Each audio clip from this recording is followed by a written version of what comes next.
कहीं भी आदेश किया गया हो कि कायर बन के बैठ जाओ भगवान के भरोसे, ऐसा कहीं आप हुआ? শুধু ঈশ্বরের ভরসায় সবকিছু ছেড়ে দিলেই কি জীবন সফল হবে? যখন জীবন খুব কঠিন হয়ে যায় তখন মনে হয় ধুর সব ছেড়ে দিই, শুধু ভগবানের উপর ভরসা করি। চেষ্টা চালিয়ে যাব নাকি সবটা তার উপর ছেড়ে দেব? আর এই গভীর দ্বিধা নিয়ে আমরা আজ আলোচনা করব, যার মূল অনুপ্রেরণা হলেন গুরুদেব ভগবান প্রেমানন্দ মহারাজ। তার একটি সৎসঙ্গে শ্রদ্ধা মিশ্রা নামে এক ভক্ত ঠিক এই প্রশ্নটি করেছিলেন। তার মানে এই প্রশ্নটা অনেকের মনেই আসে। অবশ্যই। আমাদের আজকের লক্ষ্য হল মহারাজের দেখানো পথে বিশ্বাস আর কর্মের মধ্যেকার সেই নিখুঁত ভারসাম্যটা খুঁজে বের করা, যেটা আমাদের জীবনে শান্তি আনতে পারে। দারুণ। চলুন তাহলে একেবারে গোড়া থেকে শুরু করি।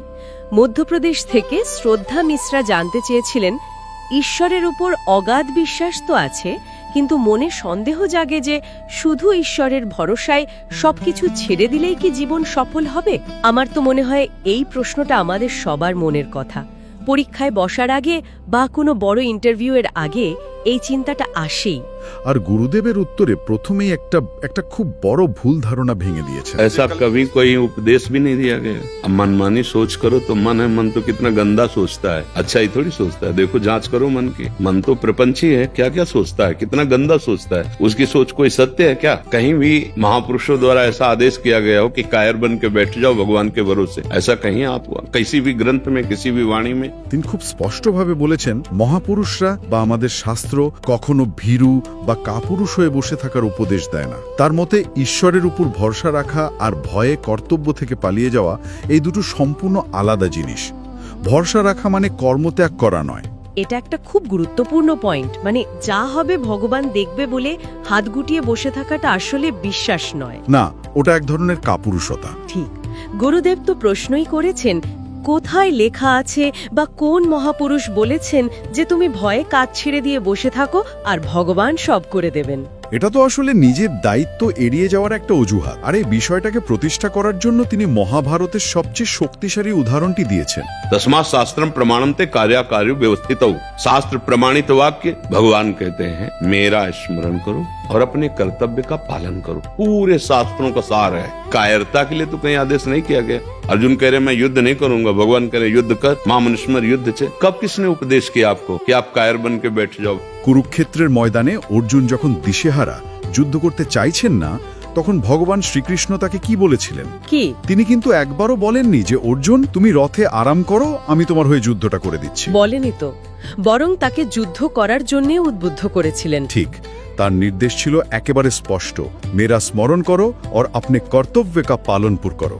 অর্থাৎ আমাকে স্মরণ করো এবং নিজের কর্তব্য পালন করো। হ্যাঁ, এর মানে এটা তাহলে দাঁড়ালো, ভগবানের উপর মন স্থির রাখো, কিন্তু তোমার যা কাজ, তোমার যা দায়িত্ব, সেটা তোমাকেই করতে হবে। মহারাজের কথা অনুযায়ী ভরসাটা রাখতে হবে ভগবানের অসীম শক্তির উপর, নিজের সীমিত ক্ষমতার উপর। আচ্ছা। আর নিজের করা সমস্ত কর্তব্য কর্ম ভগবানের চরণে সমর্পণ করে দিতে হবে। भगवान कहते हैं, मेरा स्मरण करो और अपने कर्तव्य का पालन करो। पूरे शास्त्रों का सार है कर्तव्य का पालन। आप एक पत्नी है, आप एक माँ है, आप एक बहन है, आप एक बेटी है। आपको अपने कर्तव्य का व्यवहार ठीक वैसे ही करना है जैसे आपका संबंध है, और वो कर्तव्य भगवान को समर्पित करना है। नाम जप करना है, भरोसा दृढ़ भगवान का कि भले विपत्ति है, भले दुख है, लेकिन एक दिन सुख सिंधु भगवान कृपा करेंगे, मुझे दुखों से उबारेंगे।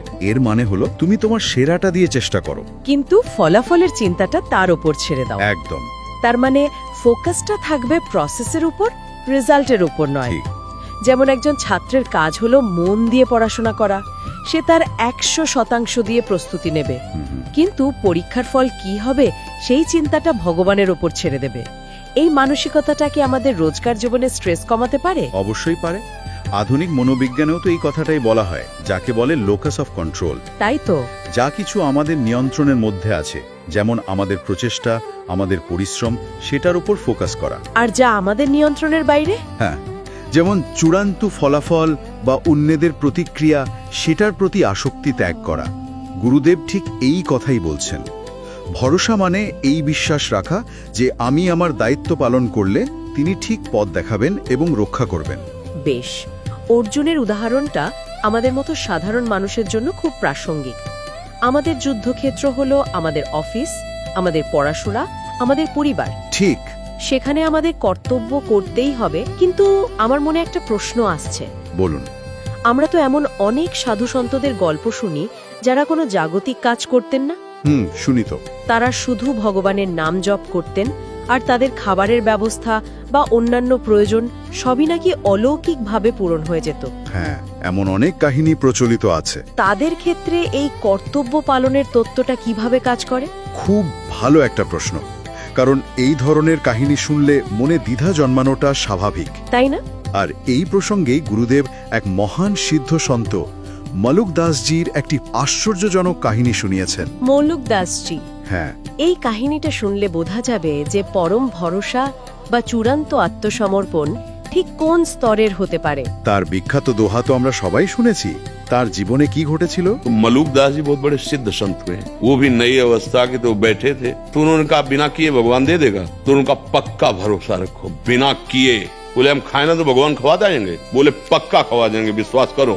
वो उठे, गांव की तरफ चले, कई बीघे ज्वार का खेत होता है, ज्वार लंबी लंबी, उसके बीच में एक बरगद का पेड़ था, उसमें जाकर ऊपर बैठ कर देखते हैं भगवान कैसे पवाता है। शाम तक बैठे रहे, तो उस समय घोड़ों से राज कर्मचारी राजा लोग चलते थे, तो एक राजकुमार अपने निजी अंग सेवियों के साथ ऐसे भ्रमण के लिए निकला था, तो उसको बहुत सुंदर वटवृक्ष दिखाई दिया, बड़ा और सघन छाया।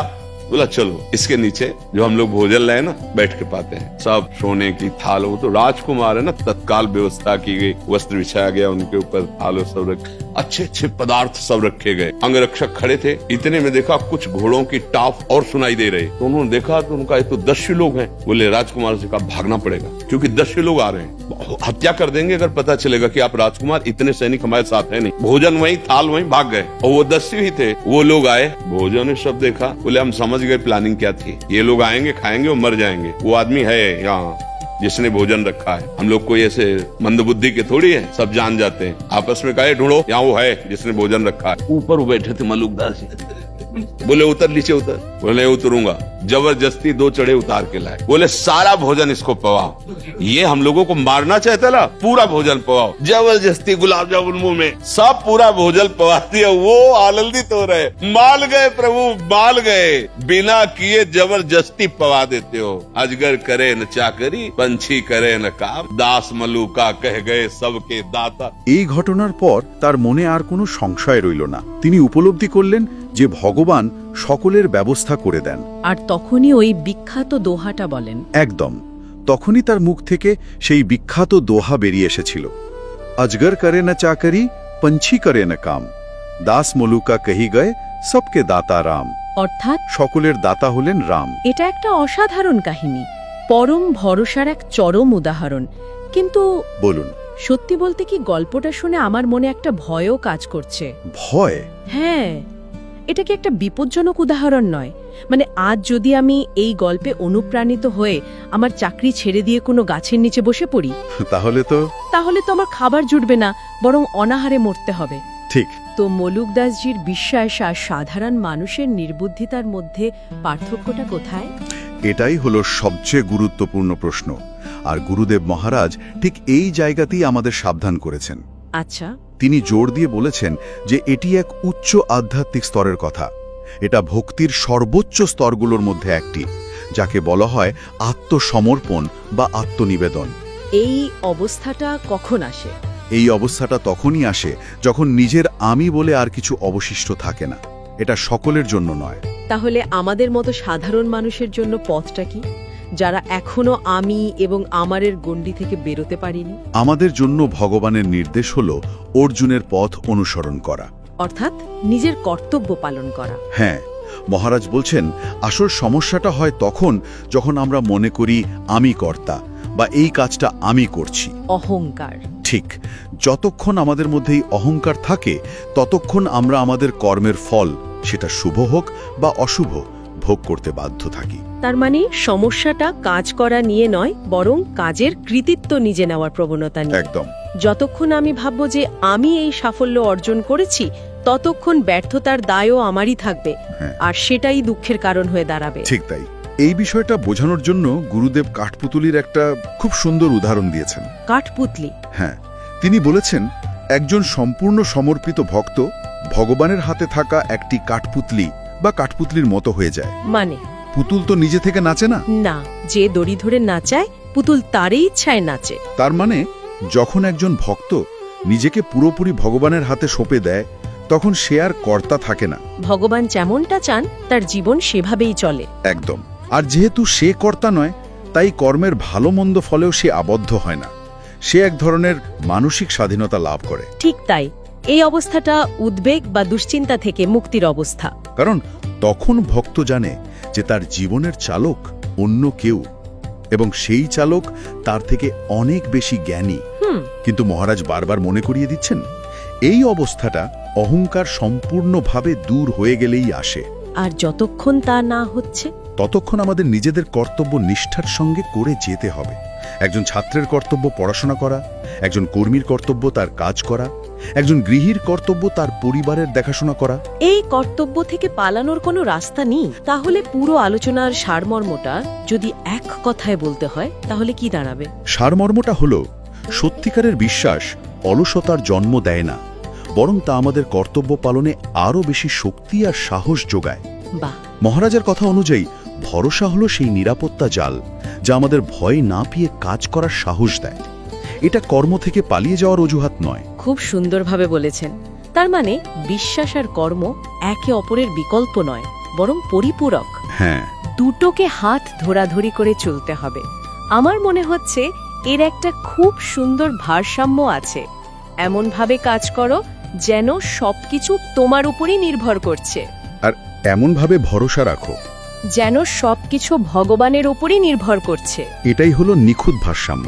আমাদের কাজ হলো নিজের দায়িত্ব 100% নিষ্ঠার সাথে পালন করা এবং মনে এই বিশ্বাস রাখা যে সর্বশক্তিমান ঈশ্বর আমাদের সঙ্গে আছেন।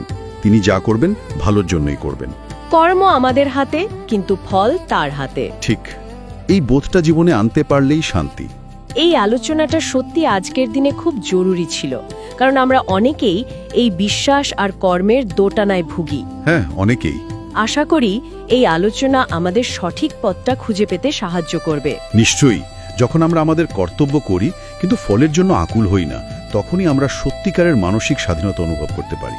তাহলে আজকের এই গভীর আলোচনার শেষে শ্রোতাদের জন্য একটা প্রশ্ন রেখে যাওয়া যাক, যাতে তারাও এই বিষয়ে ভাবতে পারেন। অবশ্যই। প্রশ্নটা হলো, দৈনন্দিন জীবনে আমরা কিভাবে বুঝব যে আমাদের কোনো কাজ অহংকার থেকে করা হচ্ছে নাকি ঈশ্বরের প্রতি কর্তব্যবোধ থেকে? নিজের কাজ এবং ঈশ্বরের ইচ্ছার মধ্যেকার সেই সূক্ষ্ম রেখাটি আমরা কিভাবে খুঁজে পেতে পারি?